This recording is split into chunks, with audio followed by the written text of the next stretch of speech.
The motion of adjournment, Mr. Speaker, is very clear. Can we allow government to own the mining operations in Mufumbwe? Can we also allow government to run the facility?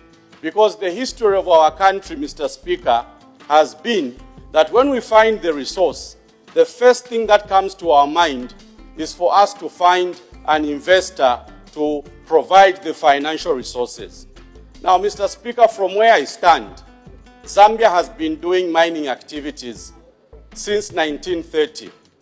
The first mining shaft, I'm sure, Minister, you agree with me, that the first mining shaft was sunk at Inkana in Kitwe in 1930. Now, I'm wondering from where I'm standing, Mr. Speaker, from 1930 to where we are today, are we saying we don't have the technical capacity to run mining operations? If you go to First Quantum Minerals in Solwezi, in Kalumbila, Mr. Speaker, the people running that mine are Zambian engineers. If you go to Lumwana, you go to Mopani, you go to KCM, Mr. Speaker, the people that are running these mining facilities are Zambian engineers, Zambian geologists, Zambian accountants. These are individuals that have been running mining operations for many years. The only challenge we've had, Mr. Speaker, has been the issue of financial resources. So from where I'm standing, Mr. Speaker, and I believe this is a conversation we should start having, are we saying the people who are financial experts cannot tell us which financial model we can use to allow ourselves to raise the money and begin running these mining facilities? So the conversation I bring today, Mr. Speaker, to the August House is about allowing government for the first time, allowing government to run the gold mining activities in Mufumbwe. We are not saying the resource is not there. We are not saying we have no capacity, Mr. Speaker. We are saying for many years we have been doing mining. The only problem we've had, Mr. Speaker, has been our capacity to raise the money. Are we saying up to now we don't have the qualified accountants, people that train at the University of Zambia, people that train at the Copperbelt University, Mr. Speaker? What have they been learning all these years? They've been learning how to raise money, how to find resources, and here is an opportunity, Mr. Speaker. A mine is available in Mufumbwe. Can we use the Mufumbwe mining activities as a model that we can then be able to replicate in other areas? At this stage in our country, Mr. Speaker, we should be discussing how best Zambia can begin running its own mining activities. Here is an opportunity, Mr. Speaker. The mine has been secured. The mining license should be issued to the Zambian government. I'm not saying we start looking for an investor, Mr. Speaker. We are tired of investors being the only ones that have the financial capacity to bring resources. If today we announced, Madam Vice President, if today we announced how many Zambians want to provide financial resources to be part of the ownership structure through government in Mufumbwe, Mr. Speaker, there will be so many people that will be willing to support government undertake mining operations. So today, my message to both the right and the left, Mr. Speaker, is a very straightforward conversation.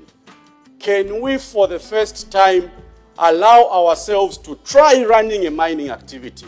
Gold mining, Mr. Speaker, is something that local people are able to do. The people that are not even skilled, go to Mufumbwe. The people that were displaced in Mufumbwe, Madam Vice President, have limited skills. Mr. Speaker, these are people that have never been to university, but yet they were able to find the resource.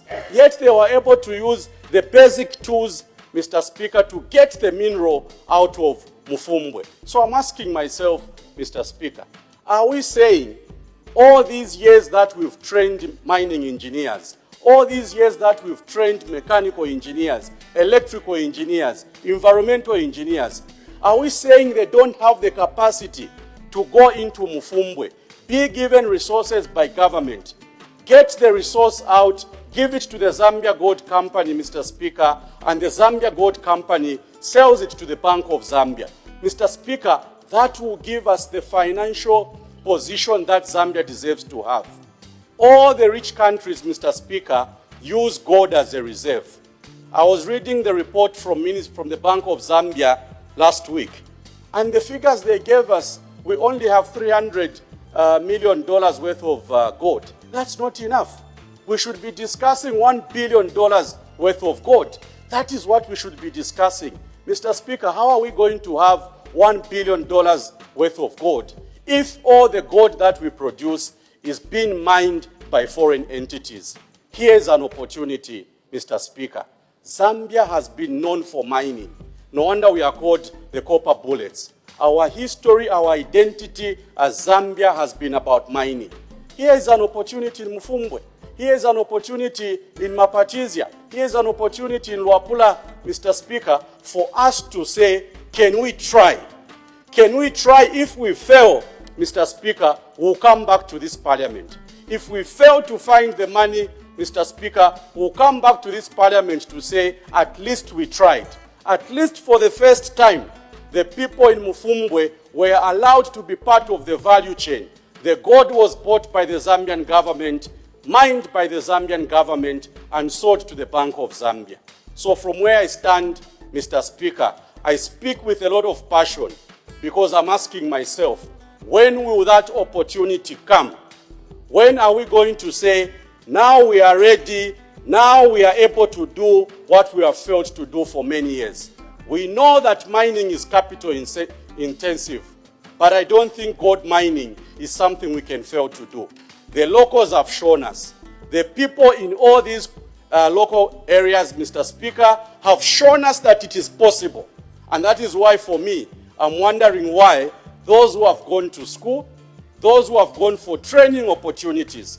Mr. Speaker, people are flying into Australia for training from the Ministry of Mines. They go for training, come back. What skills are they applying locally?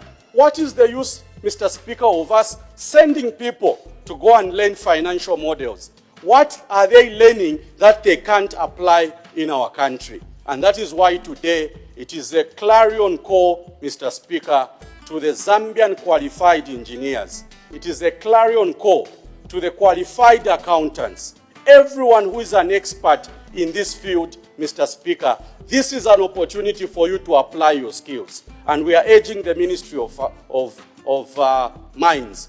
Don't look for an external investor. Can we try, Minister of Finance, to run this mine? Can we give it a shot, Mr. Speaker? Can we try? If we fail, we're going to say, at least we tried. And I want to be on record today that we want government to assume ownership, to provide operational control, and to ensure, Mr. Speaker, that we reap the benefits. And I'm not saying benefits for an investor. I'm saying benefits for the Zambian government. And I know, Minister of Mines, as you respond, we know that procedures are available for that area to be given a mining license to be owned by government. Once government does that, Mr. Speaker, we are going to say at least we tried our level best, and I'm hopeful that those that will add to this debate will agree with my sentiments. Mr. Speaker, the people of Kamfinsa submit, and I thank you.